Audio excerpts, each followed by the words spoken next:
Quel plaisir, quel bonheur de vous retrouver sur le plateau, vous le voyez, de la Talk Academy saison 2. René Malville, le coach, l'un des 3 coachs avec Romain Canutier, Sébastien Volpe est avec nous ce soir. René, aujourd'hui c'est écrémage, on va se séparer d'un élément et le public se séparera également d'un élément. René, quel plaisir d'être avec toi. Tu aurais dû dire le meilleur coach des 3, dont un des candidats gagnera la Talk Academy. On aurait pu dire ça, effectivement. Tu peux le dire. En toute modestie, évidemment. Comment ça va, René? Tu es fier d'être là? Tu es content? Ah oui, c'est des trucs qui ça me plaît de faire ce genre d'émission. Donner la chance à tout le monde un petit peu, quelque part. Donner la chance à tout le monde. Ce qui me fait un peu chier, c'est qu'il y en a un qui va être éliminé, j'espère que ça ne changera pas, mais c'est tellement bien, ça se passe tellement bien. Ce qu'on peut dire, c'est que celui que tu élimines ce soir, tu l'inviteras à boire un coup? Même eux deux. Même eux deux. Alors, à côté de toi, Yanis. Yanis, bonsoir. Qu'est-ce que ça fait d'être ici sur le plateau du Talk? C'est super agréable d'être avec vous, surtout d'avoir la meilleure place, je pense, des 3. Hein, non, c'est super agréable. Ouais, on va rentrer évidemment dans les débats, on va parler de tout ça. Et Jordan est en face de toi. Salut Jordan. Salut.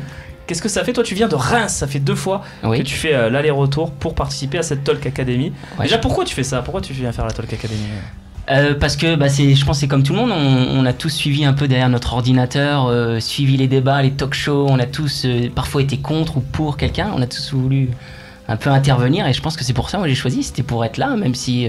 tu rêves de parler foot en fait, quelque part. Ouais, et puis rencontrer tout le monde aussi, je pense que c'est une belle expérience. À côté de toi, Jonathan qui a une trajectoire un peu particulière, très particulière même, puisque la saison dernière, tu n'avais pas été retenu par le jury, tu n'avais même pas passé le cut du premier tour. Non. Et là, René Malville s'est retourné, t'as intégré à son équipe. Qu'est-ce que ça fait déjà? J'imagine que c'est une revanche quand même personnelle. C'est une revanche, j'ai pas laissé tomber. C'est vrai que l'année dernière, René m'a mis un carton rouge. Il avait un peu hésité, mais il m'a mis un carton rouge. Et cette année, il s'est retourné. Donc déjà, c'est une première victoire pour commencer. D'être ici, c'est une seconde victoire. Et surtout, voilà, quoi qu'il arrive, c'est une passion avant tout. On est là pour s'amuser et on va s'éclater tout le long de ce talk. Très bien, messieurs. Je vous propose de découvrir quelques images du coaching parce que René vous a pris entre ses mains. Ça peut être impressionnant la première fois qu'on a René qui nous parle un peu avec sa gouaille. Je vous propose de découvrir ces quelques images. Je reviens tout de suite sur le plateau de la Talk Academy saison 2. Dans les débats dorénavant, essayez d'être plus direct et de dire l'essentiel qu'avec moi vous avez dit pour moi à la fin. Essayez d'être plus concis et plus d'entrée, quoi. Et étaler beaucoup mieux vos arguments en un peu moins de temps, parce que peut-être que les auditeurs, s'ils sont comme mes 2 copains, Sébastien et Romain, ils vont voter parce que vous avez dit une part d'entrée, alors que après ça veut rien dire. Et ne croyez pas que parce que vous allez vous étendre sur un sujet, que les gens vont vous bader. Voilà, surtout dans les émissions comme ça. La part de track, je veux bien le concevoir, mais si tu penses qu'à un moment donné tu vas avoir part de track, tu n'as pas la place au fossé. C'est un peu direct ce que je dis, mais si tu as le track, il va falloir que tu te le manges. Alors, ce qui m'importe, c'est qu'il gagne la Talk Academy du fossé. J'ai choisi les meilleurs, mais prouvez-moi-le, les gars. C'est parti mon kiki, allez. On a vu donc les images de René, ça te fait du bien de voir ça forcément René, on voit que tu es tout je te dis, je me regarde, tu vois, mais c'est le... Mais on sent qu'il y a... Ouais, vas-y. C'est le cœur qui parle. Parce on sent qu'il y a une attente quand même. Tu attends quand même de quelque chose. Ah oui, c'est en ce sens que j'aurais parlé, c'est en ce sens que j'aurais parlé, j'attends parce que sinon c'est pas la peine. Ils te représentent. Voilà, ils me représentent. Non, c'est eux qui vont me représenter. Par rapport à ce que j'ai dit, j'espère que j'aurai le gagnant sera de mon team, quoi, je veux dire. Voilà. Mais ça me plaît. Comme d'habitude, je suis un fou de ce que je fais. Si ça ne me plaît pas, je ne le fais pas. Voilà. Et moi, je veux qu'on aille à fond, les gars. Très bien. Aujourd'hui, c'est un mini-talk de débat dans cette émission. Vous avez devant vous des petits buzzers qui vous permettent à tout moment de prendre la parole et de la monopoliser pendant 30 secondes. C'est un petit peu comme dans le duel, sauf que vous affrontez tout le monde. À ce moment-là, vous devez donc choisir dans quel débat vous choisirez d'appuyer sur ce fameux buzzer. Messieurs, à l'issue de ces 2 débats, René sélectionnera 2 d'entre vous. Et ces 2-là seront départagés par le vote du public, de vous qui êtes en train de regarder cette émission. Voilà, c'est vous qui choisirez lequel de ces 3 avancera jusqu'à la phase suivante pour le grand match. Mais ça, on vous en parlera évidemment dans les prochaines semaines.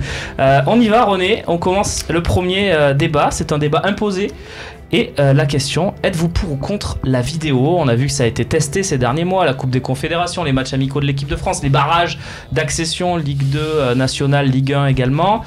On a vu aussi qu'il y avait quelques failles, malgré tout, dans ce système. Qu'est-ce que vous en pensez? Est-ce qu'il faut continuer sur cette voie, essayer d'améliorer tout ça encore? Comment l'améliorer?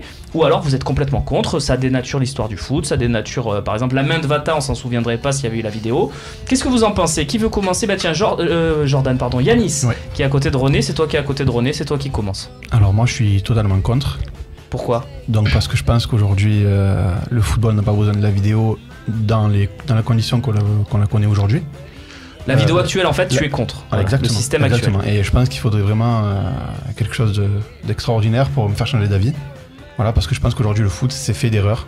D'accord. Et il faut savoir des fois en profiter et puis des fois les subir. On verra tout à l'heure, d'ailleurs vous avez des améliorations à proposer aussi, hein, pourquoi pas. Jordan, qu'est-ce que tu penses toi de ce débat autour de la vidéo? Faut-il la mettre dans le foot? Parce que Rudy Garcia, excuse-moi de te couper, Rudy Garcia ne cesse de nous dire à chaque fois qu'il y a une erreur d'arbitrage, oui mais ils ont qu'à mettre la vidéo, au moins il n'y aura pas d'erreur d'arbitrage. Que ça soit dans son côté ou de l'autre côté, il dit toujours ça. Qu'est-ce que t'en penses toi? Alors moi j'ai toujours été pour, parce que toujours frustré d'erreurs d'arbitrage et autres. Mais il y a un exemple, il y a celui de justement France-Espagne, du match amical entre la France et l'Espagne, où justement l'arbitre siffle hors jeu sur un but, je crois, de Griezmann. Et en l'occurrence, en fait, il n'était pas hors jeu. Mais là, on n'a pas fait appel à la vidéo. Et ça pose problème. Parce que finalement, la vidéo est là pour justement faire part des erreurs. Et là, il y a une erreur, on ne l'a pas montré. Donc il y a des frustrations. Parce que par contre, derrière, sur un autre but, là, il y a eu la vidéo. Donc il y a les pour, les contre. Donc je suis pour forcément la vidéo. Parce que ça montre des choses. Il faut qu'elle soit bien faite. Et je suis d'accord avec Annie. Je pense qu'il faut revoir le système. On va en parler de ce que vous proposez aussi, de vos idées pour améliorer, pourquoi pas, ce système. Jonathan, qu'est-ce que tu en penses? Moi je suis pour. À 100%. Je suis pour à 100% parce que déjà d'une, il faut que notre sport évolue. Notre sport a toujours évolué, que ce soit dans les règles, que ce soit dans les décisions arbitrales, même dans la façon de jouer. Je me dis que le rugby est très bien arrivé à s'adapter à cette vidéo. Je me dis que nous, footballeurs, on n'est pas plus bêtes que notre. Et secondement, surtout, c'est une première fois, c'est les premiers temps. Alors certes, je comprends qu'on peut ne pas être d'accord au départ. Maintenant, tout projet apporte toujours une pierre édifice pour pouvoir l'améliorer, et je pense qu'on va dans ce sens vraiment de l'amélioration. Voilà. D'accord. René, tu veux peut-être intervenir? Des questions peut-être à leur poser sur leurs interventions? Je suis absolument pour la vidéo. Parce qu'il faut arrêter Mais tu as vu, il y a quand même eu des problèmes là ces derniers jours. Il faut arrêter de faire les bisounours. Le foot, il y a un pognon fou qui est investi là-dedans. Exactement. Et les gens, alors là, les gens me disent, oui, c'est pas sportif ce dont tu parles, mais moi je m'en fous.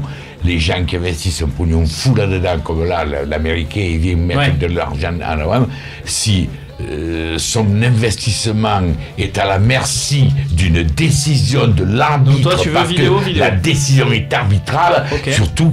Alors, m'en fous, mets les pieds à la plat, surtout quand on a des arbitres comme en France. Ouais, d'accord. Je m'excuse. Mais donc, tu es pour la vidéo? Je suis absolument pour la vidéo, avec quelques améliorations, d'accord, parce que, mais un peu comme au rugby, ils se sont améliorés. Regarde l'escrime, ils ont le chose, le tennis, ils ont la vidéo. Et nous, il y a un pognon fou au milieu. Coupe-le, n'aie pas peur de couper René. Moi, je vais te donner des contre-exemples qui font que le football risque de perdre vraiment de sa valeur avec la vidéo. Je te donne un exemple. Je suis très fan de sport américain, et le foot américain, par exemple, est le type même du sport business. C'est-à-dire que si demain, tu mets la vidéo, le match va être stoppé. Qu'est-ce qui va se passer quand tu parles d'argent? Une pub, puis une autre pub, puis une autre pub. Ce qui va arriver. On t'a pas dit ça de faire ça en France. Mais ça, j'ai un système américain, mais un système français. Je vais vous expliquer un truc. Vous parlez d'argent. Aujourd'hui, en termes de revenus, vous regardez le joueur le mieux payé, c'est un footballeur. D'accord? C'est Ronaldo aujourd'hui, le mieux payé. Donc je veux dire. C'est le 5e sportif le mieux payé. C'est entre. C'est le 5e. Moi j'ai vu que c'était Ronaldo. Peu importe. Va au bout de ton argument. En tout cas, ce que je veux dire, c'est que aujourd'hui, l'argent amène l'argent. Aujourd'hui, le foot a des moyens illimités. On le voit, que ce soit avec le Qatar, ou même nous, on a été racheté et on passe presque pour des pauvres au niveau de la fortune de. Quand on voit, c'est vrai, les sommes, les fortunes dépensées sur ce mercato. Mais vas-y. Le seul argument qui moi, par rapport au foot américain, qui pourrait être transposé au foot, c'est le système alors ils jettent un genre de flag pour permettre de faire un appel à la vidéo une fois dans le match. Ça pourrait être le fameux challenge. D'accord. Exactement. Messieurs, vous, est-ce que vous avez des améliorations à proposer, puisqu'on parlait d'amélioration éventuelle?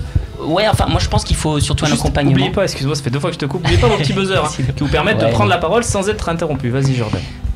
Oui, non, je parlerai d'un accompagnement plus pour l'arbitre, un sorte de 4e arbitre ou 5e arbitre, justement à la vidéo, mais qui est là plus en direct pour dire voilà, justement, on peut en revenir au match de l'équipe de France contre l'Espagne. Un arbitre qui dit. Je te redonnerai la parole, mais tu as 30 secondes, Jonathan, pour défendre ta position. Tu parles du 5e arbitre. L'arbitrage à 5 arbitres a déjà été testé, d'accord ?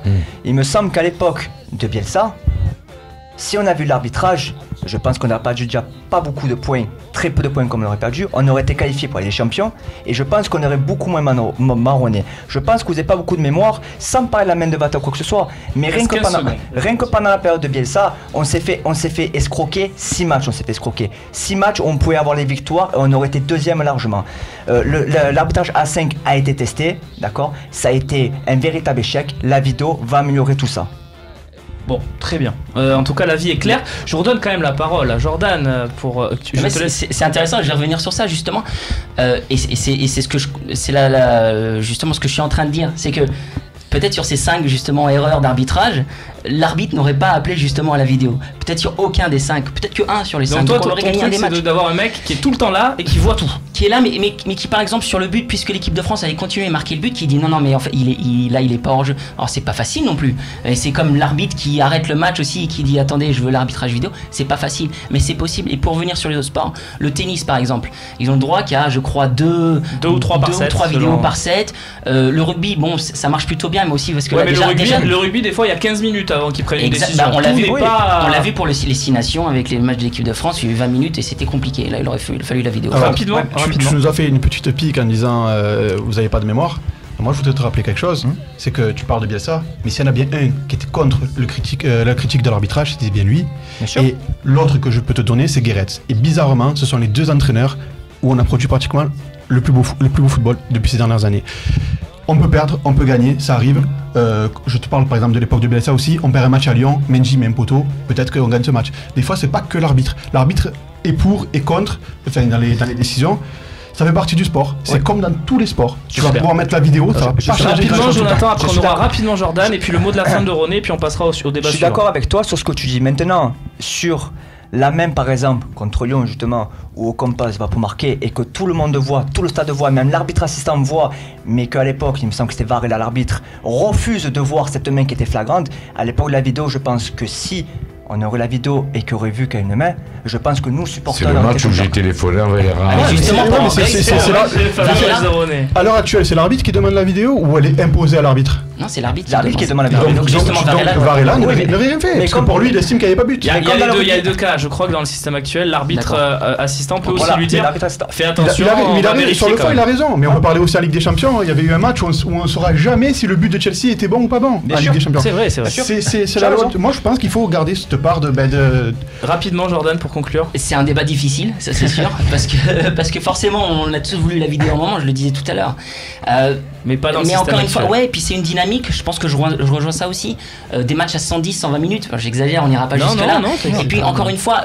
Si l'arbitre justement fait une erreur et ne le veut pas la vidéo, on lui reprochera encore plus derrière. On lui reprochera 10 fois plus derrière parce que justement la contre-erreur d'arbitrage. Exactement. Ouais, d'accord. René, on conclut. Pour conclure, tu les as trouvé bons déjà dans le débat?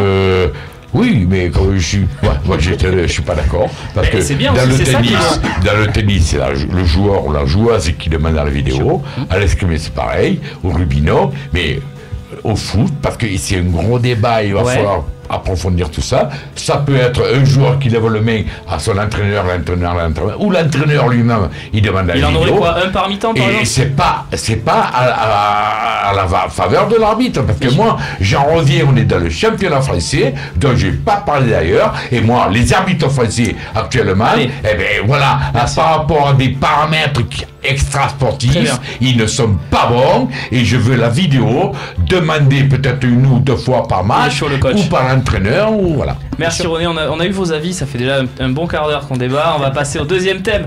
Et les débats avec René, ça dure toujours les plombes, mais c'est ça qu'on aime, c'est le foot, c'est l'OM.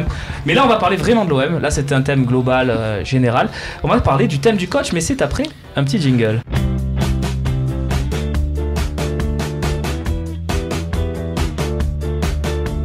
René Malville est ici, il se recharge. On est reparti, messieurs. Le jingle est assez court, c'est pas grave. Vous faites vos petites habitudes. C'est ça le talk aussi. Bien sûr, vous apprenez. René, on passe au thème du coach. Je te laisse leur annoncer de quoi nous allons parler. C'est 10 prochaines minutes, c'est 7-8 prochaines minutes. Exactement, parce qu'il faut bien le spécifier, ils ne savent pas. Non. Voilà, alors le thème que j'ai choisi, parce que on n'a pas voulu parler du mercato, puisque bon, pour des raisons... Oui, on enregistre cette émission très tôt dans l'été, voilà, pour des raisons de vacances de René Malville. Ok, on non, parce qu'on ne peut pas enregistrer cette émission plus tard. Voilà, donc l'émission comme elle passe au mois d'août, je sais pas quand. Oui, on ne sait pas non. On ne va pas parler mercato, parce qu'on ne sait même pas qui on va prendre rien, mais un sujet donc qu'on peut aborder, c'est les objectifs de l'Olympique de Marseille. Qu'est-ce que vous attendez, quoi? Quels que soient les joueurs recrutés ou pas. Et quels objectifs dans la tête du staff et des supporters, tout donne dépendant le recrutement peut-être, mais nous les supporters, parce qu'on est là en tant que supporters, pas en tant que dirigeants, quels sont les objectifs que nous attendons? Alors, est-ce que, par exemple, une quatrième ou le podium, on exige le podium, qu'importe la Ligue Europa, qu'importe les coupes nationales, tout le championnat, ou tout sur nos coupes nationales, ce qui serait déjà un titre. Tout sur une coupe nationale avec par exemple une 4e, 5e place. Voilà. Ou alors, la beauté de l'Europe. Je dis ce que je prends de moi. La beauté de l'Europe. J'aimerais avoir au minimum une 4e place et pourquoi pas une 3e en championnat et un super parcours en Ligue Europa. Et au passage, si on peut se dégoter une coupe nationale... Oui, bon, mais toi, tu choisis tout, là. Non, je ne savais pas tout. Je dis, une 4e place me conviendrait, parce que ça t'assure la Ligue Europa l'année prochaine pour la 2e saison, puisque moi, on m'a dit, la 2e saison, tu auras on joue le podium, et après, le titre. Exactement. Allez, on va les écouter, René, maintenant, leur avis. Voilà. Je rappelle que Yanis et Jordan ont encore le buzzer qui peut leur permettre de couper la parole à tout le monde et de la prendre pendant 30 secondes. On commence du coup avec Jonathan. Allez. Jonathan, qu'est-ce que tu penses? Quels objectifs dans tout sur le championnat? Comme l'a dit René, qu'est-ce qu'on fait? Qu'est-ce que tu attends de l'OM l'année prochaine? Moi, je rejoins René sur le fait de finir 4e minimum. Déjà, ça marquerait une grosse marge de progression. Mais tu n'es pas en Ligue des Champions, donc tu n'attireras peut-être pas... Pour l'instant, 4e place, je pense qu'il faut être objectif. La 4e place est largement jouable pour l'OM. Ensuite, je veux qu'on remporte cette Coupe de France qu'on a pu remporter depuis très longtemps. Et je vais parler peut-être un peu grossièrement, mais ça me fait chier que Paris nous ait rejoint en palmarès. Donc j'aimerais vraiment gagner cette Coupe de France qui nous tient à cœur. Parce que c'est une histoire, la Coupe de France, ça nous appartient à nous, elle n'appartient pas aux autres clubs français. Donc toi, si on te dit 4e plus une Coupe de France, c'est une bonne saison? Ah, pour moi, c'est une très bonne saison pour moi. Après, la Ligue Europa, c'est aléatoire, c'est par rapport à l'adversaire. On parle championnat, 4e place. Très bien, voilà, donnez votre avis, après on débattra, n'hésitez pas. Jordan. Déjà, il faut savoir quand même on a un championnat très compétitif, de plus en plus chaque année, donc c'est toujours assez difficile. C'est-à-dire qu'il y a 10 ans, on pouvait avoir pour objectif de faire dans le top 3, là c'est un peu plus difficile. Mais tu vises quoi? Moi je dirais la 4e place aussi. En fait, je me suis toujours dit, voilà, c'est une place en plus de cette année. Mais en dehors de ça, c'est surtout la dynamique qu'il va y avoir au sein du club. Qu'est-ce que tu lui associes à la 4e place? Plutôt l'Europe ou plutôt une coupe nationale, une belle coupe comme la Coupe de France? Et ben moi, étonnamment, l'Europa League. En fait, ça m'a pareil, alors c'est vrai que ça me fait chier aussi de voir le PSG gagner autant de coupes que nous. Mais de voir aussi Lyon aller en demi-finale de l'Europa League, je crois que c'est encore plus dur pour moi. D'accord. Et donc j'aimerais aller loin aussi en Europa League et montrer qu'on peut le faire. Beau parcours en Europa League, plus une 4e place, saison réussie. Ouais. Ouais, mais moi, tu sais, j'aimerais pas que nos objectifs soient en rapport d'une idée de vengeance par rapport au président, mais je m'en bats les couilles. Non, mais il te dit pas ça. Il te dit qu'il a vu Lyon arriver en demi, il se dit ça devrait être nous, tu vois. Oui, d'accord, voilà, non, voilà. C'est exactement. Non, mais c'est exactement ça, je pense que. Et puis on a fait 2 finales, il n'a jamais fait la finale aussi. On a fait 2 finales, si on remonte comme ça. Qui 2 finales de quoi? L'OM, on a fait 2 finales de Coupe UEFA aussi. On peut remonter comme ça aussi. 2 finales, Ligue des Champions. Oui, et puis surtout ça. Oui, mais après, on revient sur ça. Pas l'Europa League. Je pense qu'aussi aujourd'hui, il faut revenir à aujourd'hui. Voilà, il faut essayer d'aller sur le long terme à partir d'aujourd'hui et essayer de briller un petit peu. Exactement. Yanis. Eh ben moi, je pense qu'on devrait viser la 3e place. Tout sur le championnat. Tout sur le championnat. Développe. La coupe de l'UEFA. L'Europa League aujourd'hui, c'est assez compliqué d'aller loin. J'estime que moi aujourd'hui, au vu de ce que l'OM peut proposer en termes de jeu, en termes de volonté de s'améliorer dans l'avenir, je pense que la 3e place serait la meilleure chose qui puisse arriver à l'OM. Pourquoi ? Pour pouvoir avoir l'année prochaine la... Exactement. Aujourd'hui, on sait très bien que l'OM, malgré l'intérêt de faire venir des stars, se crée des stars. Mais pour attirer des jeunes joueurs en devenir, il faut un vrai projet sportif. Une Ligue des Champions. Une Ligue des Champions. Aujourd'hui, il y a l'Europa League, ça intéresse les gens à partir des quarts de finale. Avant ça, vous trouvez-moi quelqu'un qui aura tous les matchs d'Europa League. C'est vrai. Alors juste un truc, on a les 3 arguments, René, c'est génial, c'est ce qu'on voulait quelque part, c'est ça le talk. On a d'un côté une très belle Coupe de France. Oui, vas-y. Une troisième, méthodier 3e, ça me bat les coups de la Coupe de France, Coupe de la Ligue, un bon parcours en Ligue. Tu veux la 3e place des parties. Bah les couilles, la question c'était... Non, la question c'était l'objectif. Voilà. Toi, c'est 3e place et en dehors de tout. Voilà. Alors, si l'OM est 3e en fin de saison, quoi qu'il arrive, saison réussie. Ah, pour moi, oui, carrément. Voilà. Parce qu'aujourd'hui... Pour moi aussi, d'ailleurs. Non, mais si on prend la fin de saison... Si tu vas dans l'absolu, je peux dire la même chose aussi. Mais en étant objectif...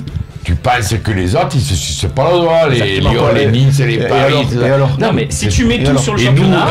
Non, mais moi, le fait est, c'est que je me rends bien compte qu'on n'a pas les mêmes moyens que certains, parce qu'ils partent de plus loin. Monaco et tout, ils ont mis du temps, Paris, Lyon. Exactement. Et donc, je préfère être réaliste, me disant... Moi, comme a dit le chacun TAF, voit midi à sa porte aussi. Mais comme a dit le TAF, et comme on fait des évaluatifs, ils me conviennent. Et je pense qu'en étant réaliste, on peut les atteindre. Pensez à vos buzzers, il reste 3 minutes de débat. Ouais, vas-y si tu veux. Oui. Alors, 30 secondes, Yanis. Attends, on va régler quand même le petit écran qui permet de voir les 30 secondes. Yanis a 30 secondes, messieurs, c'est parti. On y va, mon cher Yanis, dans quelques instants, puisque on y est. En fait, c'est un petit souci de chrono, mais il est là, il est prêt, c'est à toi. Alors René, tu parles de Monaco, qui se sont construits en quelques années. Mais moi, je te parle par exemple de Nice. D'accord, qui sur une année avec Ben Arfa a recommencé à redorer un peu son image et créer une nouvelle dynamique. On a vu ce qu'ils sont capables de faire. Ils étaient un peu plus bas la saison précédente et l'année qui vient de se terminer, ils finissent 3e. On pourrait pas faire comme Nice par exemple ? Est-ce qu'on n'est pas capable, nous, Olympique de Marseille, d'attirer des joueurs, de relancer des joueurs, de faire une belle saison ? Il suffit d'une saison pour relancer la dynamique. Et je pense qu'on peut faire la 3e place cette année. C'était 30 secondes bien utilisées, Yanis. Comme tu as dit, Nice, la 2e année, ils sont sur le podium.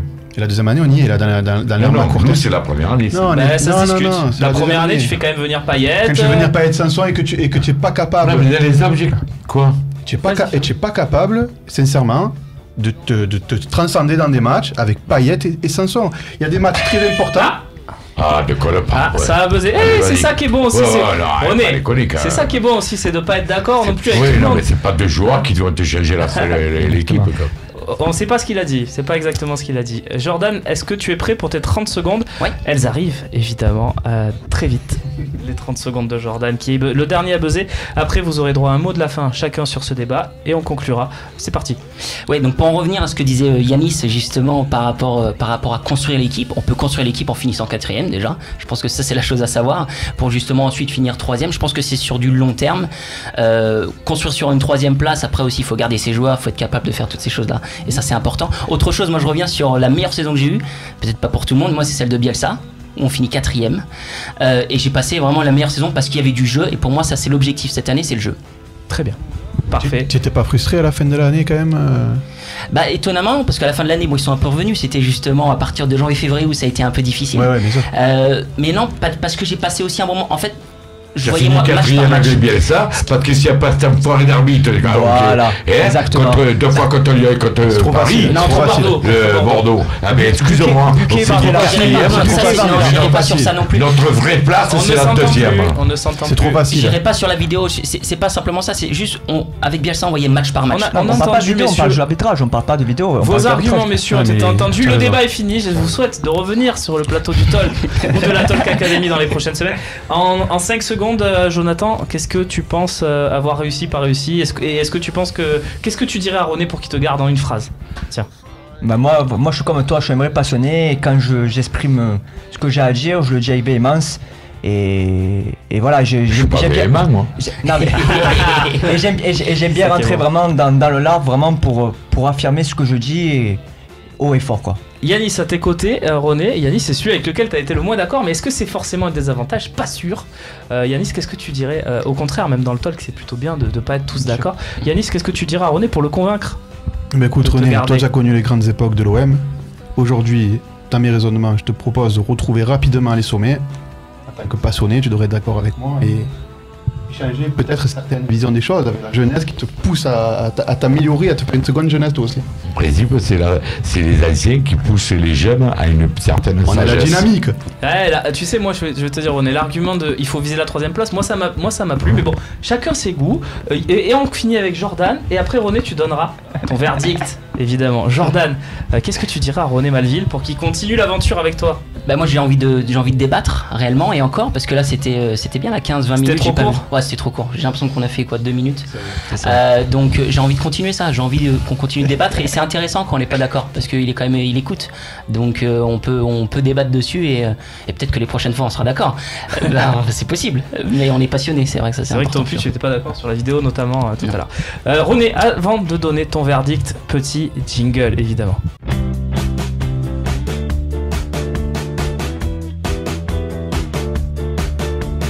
On est de retour, René. Alors René, attention, je te remets officiellement les 2 maillots de la team Malville. Et tu vas devoir les remettre à ceux que tu veux garder. Peut-être un petit discours, ce que tu leur dirais. Non, mais je suis obligé quand même. Bien sûr. Je réponds pas à tout le monde. Bon, oui. Paradoxalement, on a l'air de faire croire que parce que il faut être poussé par... Non, moi, mon raisonnement, il est par rapport à mon expérience depuis 50 ans. Et moi, tu sais, c'est comme dans les familles, ça. Si le monde est monde et que le genre humain, il existe encore, c'est parce que le genre humain a diffusé son savoir aux générations futures. Et moi, c'est pas mon rôle de diffuser mon savoir, mais de faire jouer mon expérience, la patience. Parce que c'est trop facile demain de s'attirer tous les suffrages de tous les auditeurs en disant « Moi, je veux être 3e cette saison, c'est comme ça. Ouais, lui, il a raison. » Les gars, calmos. Est-ce qu'on en a les possibilités déjà? Peut-être pas. Alors, en réfléchissant bien, en regardant bien, en étant posé, tu sais que tu n'as pas la certitude d'être 3e. Non, mais t'as pas la certitude de gagner l'Europa League ou de gagner la Coupe de France. J'ai pas dit de gagner la Ligue Europa, moi. Oui, mais bon, t'as même pas la certitude de faire un bon parcours. Moi, j'ai dit minimum 4e, si on peut négocier une Coupe de France et un bon parcours en Ligue Europa pour faire bander les supporters. Évidemment. Il faut y penser aux supporters. Oui, mais t'as aucune certitude non plus. Si tu arrives en quart ou demi-finale de Ligue Europa, ils banderont autant que si...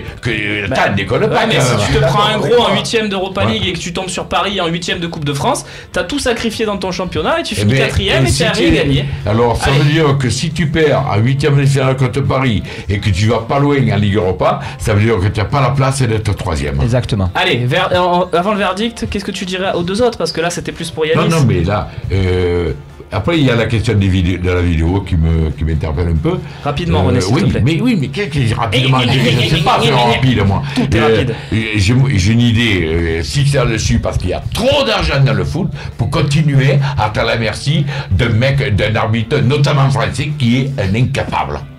Et j'ose le dire, et puis je m'en bats les couilles. Voilà. René Malville, tu as face à toi 2 maillots. À qui déjà remets-tu le premier maillot? Et quel est le premier de ces 3 jeunes hommes, Jonathan, Jordan et Yanis, qui n'ont pas démérité? Tu vas le remettre. Il n'y a aucun qui a démérité. Non, c'est difficile, j'avoue. C'est difficile. J'ai Yanis à côté de moi qui essaye, malin, lui. Il essaie de s'attirer les suffrages des auditeurs en disant moi je veux être 3e. Comme les 3 quarts des supporters, ils ont 20-25 ans, ils sont comme ça. Moi je veux être 3e. Je ne suis pas 3e, ma cour. Mais je peux pas être d'accord sur ça. On doit donner. On a fini le débat, René. Il faut juste que tu nous. Mais comment je fais là? Eh oui, c'est dur. Ça me fait chier comme ça. Mais oui. Alors donne-en un déjà qui est qualifié. Le premier qui est qualifié, c'est qui? Allez. À qui tu donnes le premier maillot le premier qualifié. Qui est qualifié. Allez, je te le donne à toi. Jonathan, tu avances donc au prochain tour. Le deuxième, ça m'énerve. Et réfléchis encore. Yannis, ça me fait chier. Mais non, ça me fait chier, mais cette histoire de dire... Tu hésites encore là? Moi, je veux la 3e place. Tu m'as pas entendu comme il faut. Si, dans le micro. L'objectif, la 3e place, mais... Il a pas encore. Et toi, tu as dit tout à l'heure... L'objectif, ça va être à la première, si ça va pas. Qu'est-ce que tu as dit tout à l'heure? Là, juste il y a quoi, 30 secondes, tu as dit, moi j'aimerais, c'était le minimum 4e place. Maximum 3e, éventuellement. J'ai dit minimum 4, voire 3. Mais je suis quatrième, je suis bien. Dans 10 secondes, Et ça veut dire qu'il fait la troisième place. Non, j'ai même mis sur les réseaux sociaux. Je l'ai dit dans la minute, écoute-là. Je l'ai écouté, René. Quatrième place, voire troisième. Je l'ai écouté. Après, René, juste un truc pour conclure sur ce débat 4ème, 3ème place. Être ambitieux et vouloir la 3ème place, quitte à tout sacrifier le reste, il y a beaucoup de clubs qui le font. Nice l'a fait la saison dernière. Ils ont envoyé chier complètement l'Europa League, ils n'ont pas joué. Les coupes nationales éliminées au premier tour et ils ont fini 3ème. Donc c'est pas. Tu as vu le groupe Mais deuxième année. Mais deuxième année de la quoi? première année où il est venu. Allez, à qui tu remets ton dernier maillot? C'est dur, je sais que c'est très dur. On va croire que je suis.